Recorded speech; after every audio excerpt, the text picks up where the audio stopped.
नमस्कार। चलिए, टोटल जी के डोज के करंट अफेयर्स क्विज से लिए गए कुछ सबसे मजेदार सवालों पर एक नजर डालते हैं। देखते हैं आज क्या कुछ नया जानने को मिलता है।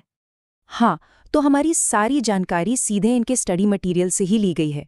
तो फिर देर किस बात की? चलिए शुरू करते हैं। हम लोग काफी तेजी से आगे बढ़ेंगे, तो मन में सोचते चलिएगा कि कितने सवालों के जवाब सही सही आते हैं।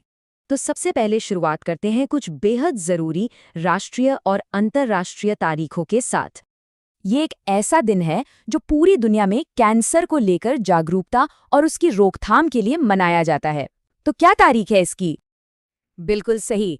इसका जवाब है 4 फरवरी। चलिए, अब कैलेंडर में एक और खास दिन की तरफ आगे बढ़ते हैं। ये वाला दिन पर्यावरण के लिहाज से बहुत ही जरूरी है। ये वेटलैंड्स पर हुए कन्वेंशन को अपनाने का प्रतीक है। तो ये कब होता है? और इसका जवाब है 2 फरवरी। अब देखिए, कुछ तारीखों में ना बड़ा कन्फ्यूजन होता है। अच्छा, यहाँ पर एक छोटा सा कन्फ्यूजन हो सकता है, तो इसे साफ साफ समझ लेते हैं। देखिए, 11 अक्टूबर को होता है अंतर्राष्ट्रीय बालिका दिवस और 13 फरवरी को मनाया जाता है भारत का राष्ट्रीय महिला दिवस। दोनों अलग अलग हैं, ये याद रखना जरूरी है। तो तारीखों से अब आगे बढ़ते हैं और बात करते हैं हमारे पर्यावरण और वन्य जीवों के संरक्षण की। रामसर स्थल मतलब अंतर्राष्ट्रीय महत्व की आर्द्र भूमियां, जो हमारे पूरे इकोसिस्टम के लिए बहुत जरूरी हैं। तो सवाल ये है कि भारत में इनकी ताज़ा गिनती क्या है? भारत में अब कुल 98 रामसर साइट्स हैं और हाल ही में इसमें उत्तर प्रदेश का पटना पक्षी अभयारण्य और गुजरात का छरी ढांड जैसे नए स्थल भी जुड़े हैं। अच्छा, देश ने अपनी खास प्रजातियों को बचाने के लिए कई बड़े प्रोजेक्ट्स शुरू किए हैं। चलिए जरा उनकी टाइमलाइन पर एक नजर डालते हैं। अब इस स्लाइड में जो बात सबसे दिलचस्प है वो है भारत की दशकों लंबी प्रतिबद्धता। सोचिए, 1973 में प्रोजेक्ट टाइगर से लेकर 2022 में प्रोजेक्ट चीता तक। ये साफ दिखाता है कि भारत अपनी अनमोल वन्यजीव विरासत को बचाने के लिए लगातार कोशिश कर रहा है। तो राष्ट्रीय स्तर की इन कोशिशों के बाद अब जरा राज्यों के अंदर झांकते हैं और देखते हैं कि वहां क्या खास हो रहा है। शहरी कचरा प्रबंधन में ये एक बहुत बहुत बड़ी कामयाबी है। तो ये किस शहर ने कर दिखाया है?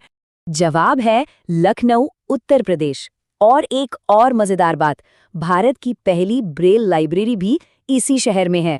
किसी भी राज्य का नक्सल मुक्त होना उसकी आंतरिक सुरक्षा और स्थिरता के लिए एक बहुत बड़ा मील का पत्थर होता है।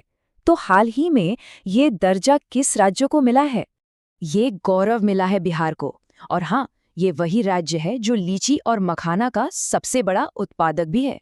ये बुजुर्ग आबादी के सामाजिक कल्याण की तरफ एक बहुत ही शानदार, एक प्रोग्रेसिव कदम है।